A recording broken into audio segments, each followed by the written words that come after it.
Hey guys, it's Zimbo, and I'm back for another beer review. We're on number 8, and we're going to take a little departure from kind of those modern craft beers that I've been kind of working through in the Netherlands. And I have some very crafty beers, just much different than what we would consider like a modern craft microbrewery. And as I kind of alluded to on my Insta, I'm incredibly excited because Trappist Westvleteren might be the hardest beer in the world to get, period. Or at least until quite recently, which I'll tell you about how I got these in a second. But why? Why are these beers so hard to get? And that is because in 2005, they were ranked by Rate Beer, which rates a ton of beer, the best beer in the world. In particular, this 12, which they're all very hard to find. But in particular, they were saying this is the best beer in the world, 2005. One again, I think 2010, 2012. And then also, they're just extremely limited production. Only 3,800 barrels they make annually. And that's made by monks. We'll talk about that, and because it's Trappist, so there's some rules to being Trappist beers. And also, the monks, they know it's great beer. They only make so much of it, and they are just super quirky and don't really care. And the thing is that these beers are only exclusively sold at the Abbey in Belgium, in Westvleteren. And it's by reservation only. And it's kind of like a really quirky reservation system. Mainly in the past, you had to call in to like schedule your time to pick up, and you'd pull up, and like a monk would, come out and give you your crate of beer. And it was phone call only. And also, I could never get through. Because I have a friend we're in the Netherlands because I have a lot of friends that live here in the Netherlands. And so we are close to Belgium, within an easy drive. And like, I was like, hey dude, if I ever get a hold of these people, can you go get this beer for me and just hold on to it? And he said yes, but we were never able to get a hold of him. So then it was maybe like, well, maybe you have to have a Dutch or maybe even a Belgian number. So then I would have them call all the time and never would be able to get an appointment for me to pick these beers up.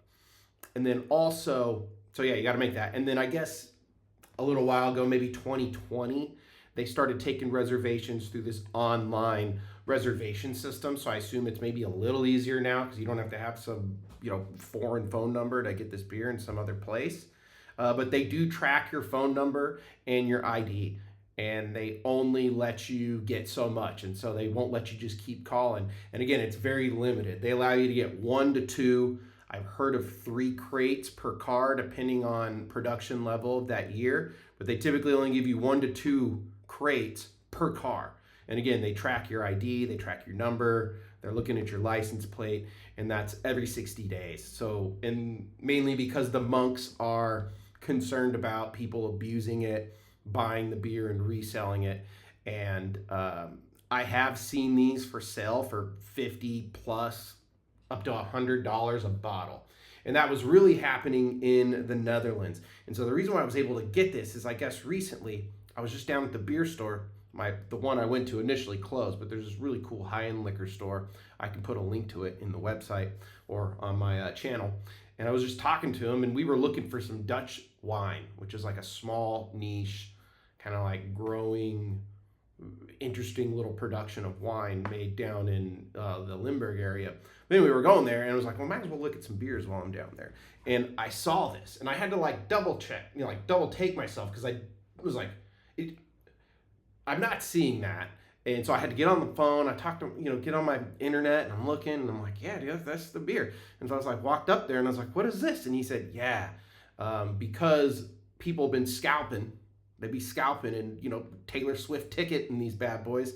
The monks decided to make them available to very exclusive bottle shops in the Netherlands. Still in Belgium, you have to go to the brewery, same old style. But in the Netherlands, I don't know why, but they're letting very few limited Dutch stores buy product here.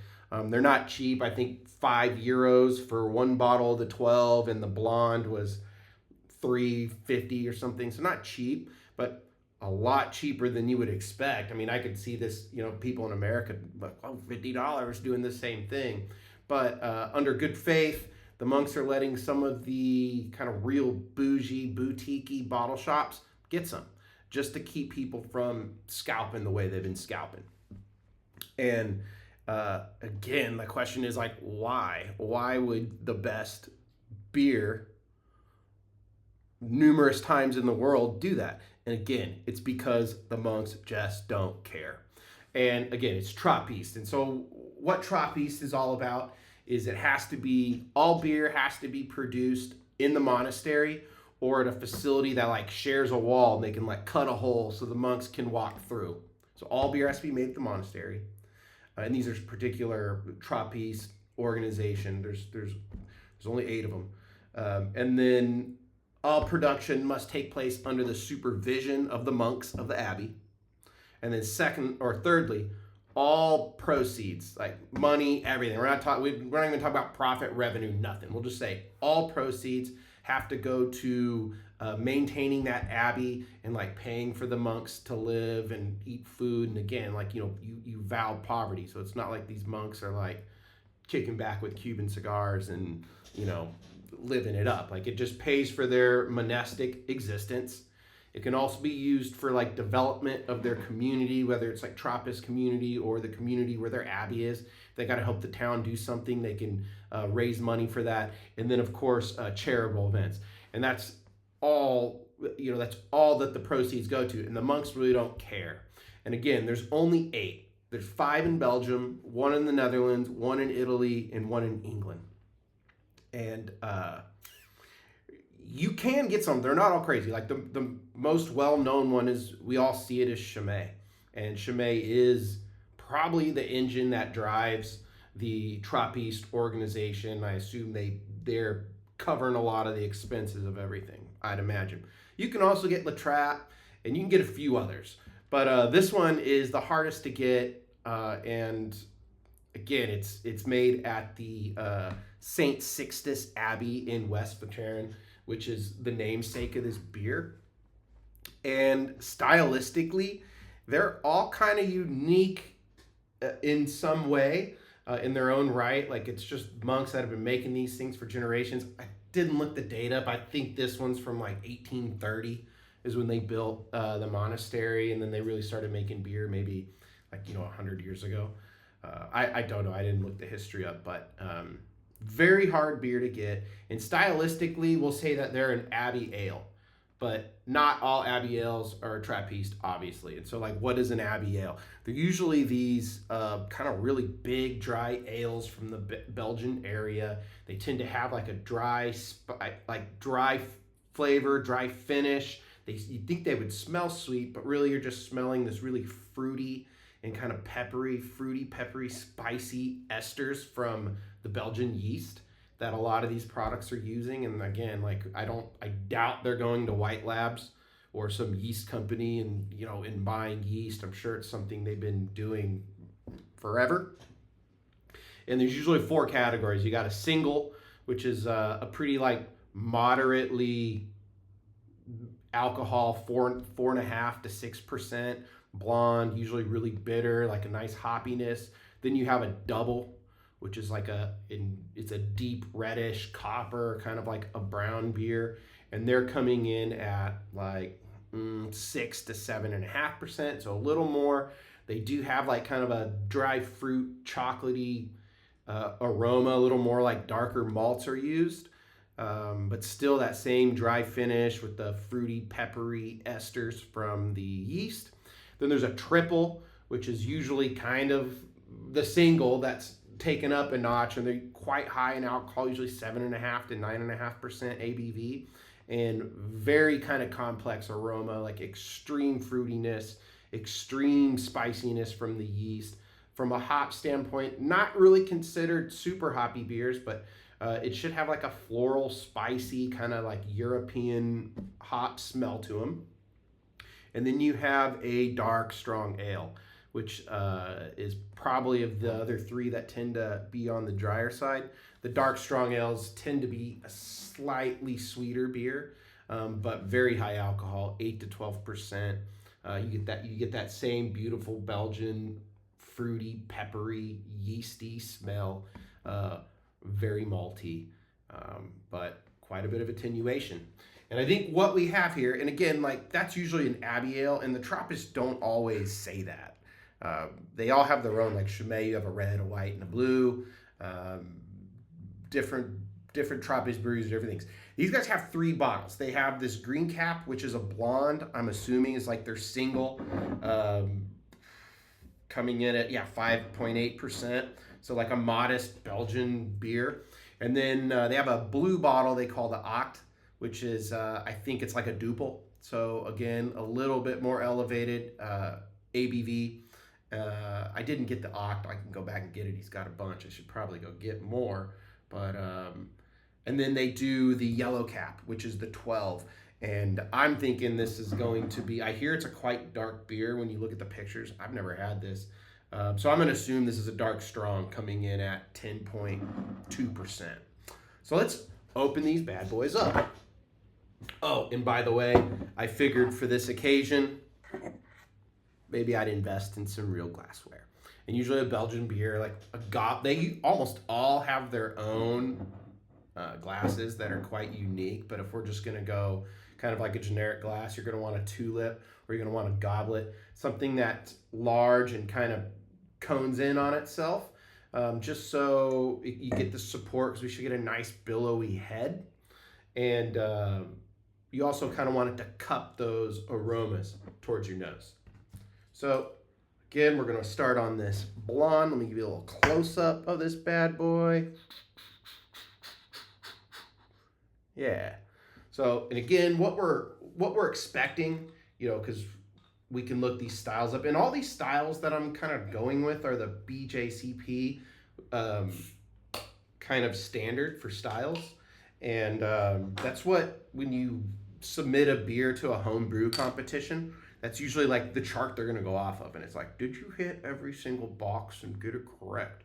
Doesn't mean it has to be that.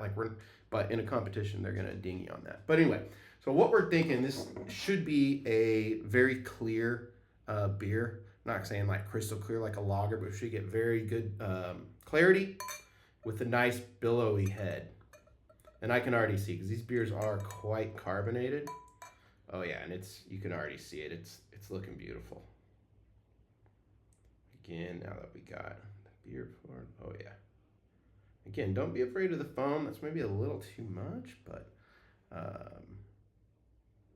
yeah, very nice golden color. I do see some floaties in there, which it's fine. I'm not scared of floaties, and really, again, like these guys they're not in some big beer factory, making beer. So anyway, but yeah, very nice golden color. Good clarity. It's not crystal clear. And I don't know if I can get it. There is some floaties in here, which is, probably the yeast, and I don't know. I'm not scared of it though. Anyway, so let's give it a whiff.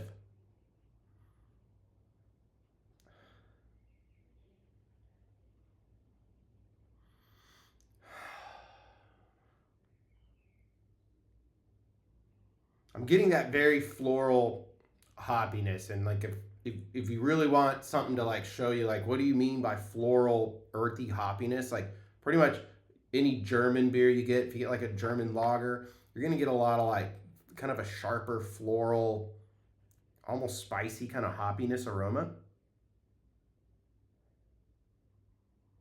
And now that the head's kind of subsiding a little bit, which quite a bit of head retention and pretty carbonated beer.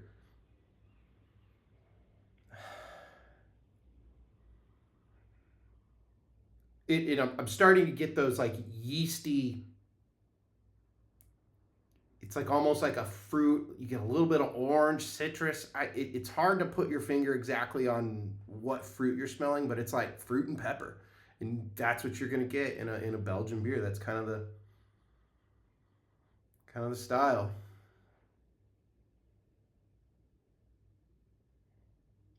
Yeah, kind of kind of honey, getting some like honey in there. Yeah, let's give it a taste.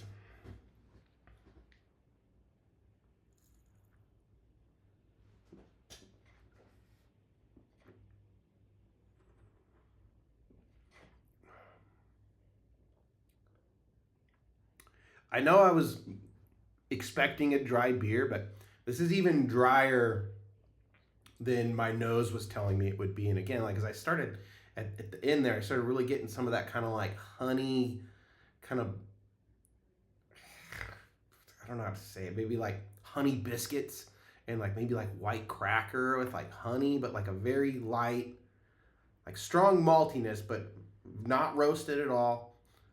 Kind of light, bready, honey biscuit smell, and it's got that flavor too. It's great.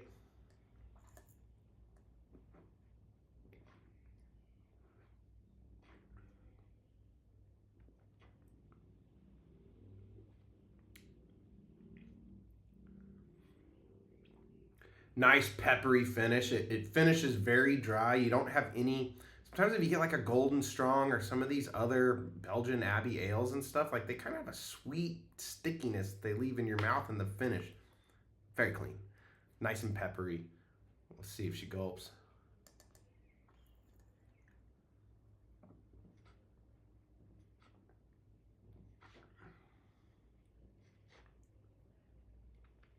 It's very clean. Excellently brewed, clean beer, despite having some of the floaties, which maybe it turned some people off, but knowing where this came from and the production method, like I'm not upset about it. Very clean flavor, very high carbonation, so I don't know if it's completely gulpable, as in like crushable. You might be burping for quite some time after crushing one of these. Um, it's gulpable. I don't think you should, because you might not know when you're going to get another one. Otherwise, I would take a lot bigger swig, but I know we got, try to like put these here. Let me get these arranged a little bit just for your viewing pleasure. Now, clean glass. Now, on to what has been considered the best beer in the world multiple times, the hardest beer in the world to get. Until now. Apparently you can get them in boutique bottle shops in the Netherlands. So get out there. Just don't be telling everybody, because I want to be able to get this beer on occasion. And I'll make a pledge to you. I'm never going to go buy anybody out of this beer if I see it. I'll make a pledge to you. But I will get one maybe every time I pass that store. So just, I'm going to drink them, but just know that I'm going to give everybody a chance.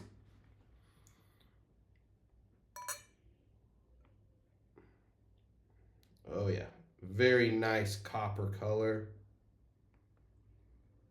Very clear for a dark beer. I'm not seeing as much floaties.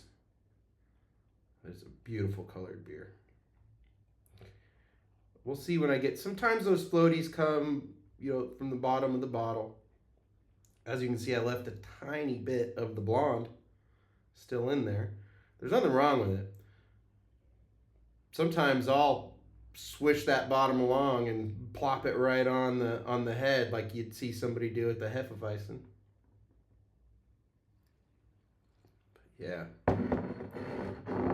It's here for now. Ooh, that is gorgeous color beer. It's like, I want a gemstone. I'll wear a ring of that. Very beautiful. A little darker head too. I mean, just like the color of the beer, you get a little bit darker head. Ever so slightly. And so, let's go ahead and give this a whiff. Nice clarity, by the way. Yeah, this should be, I'm thinking that I'm going to get that same fruity spiciness. I'm going to probably get a lot more caramel toasted notes from the malts. I'm expecting that same floral, earthy hoppiness.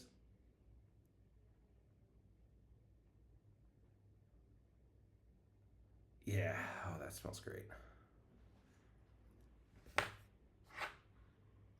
screen went away. I had to make my screen come back. That means this is a long one. Ah, smells great. Getting like raisiny prune with a little bit of caramel, almost like a like toast that you went decadent and put some like caramel sauce on your toast. Not really getting a lot of chocolate, but let's give it a taste.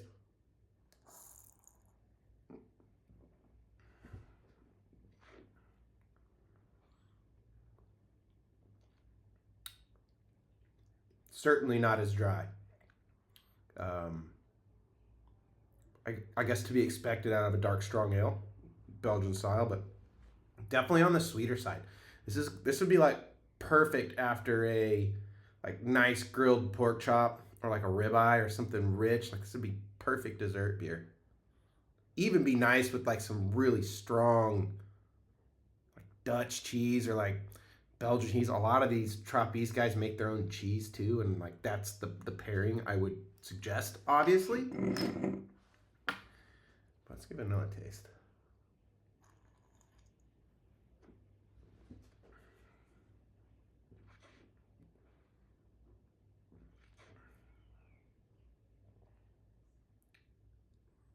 Very clean.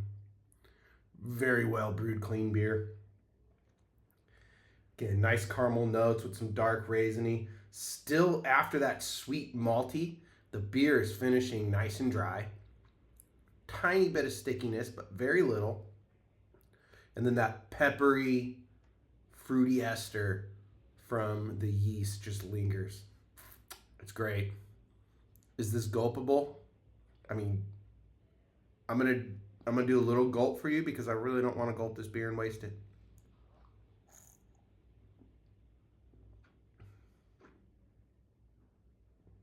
My wife really wanted to try it too. Gulpable. It could be very high carbonation, so probably not super gulpable, but we're not gonna do it because it's a great beer. I don't know if I'd say it's the greatest beer in the world. It's definitely one of the best beers of this style I've ever had. There's a lot of beers out there that I haven't tried, so I'm not gonna say it's the best beer in the world, but it is damn good. Cheers. Happy drinking.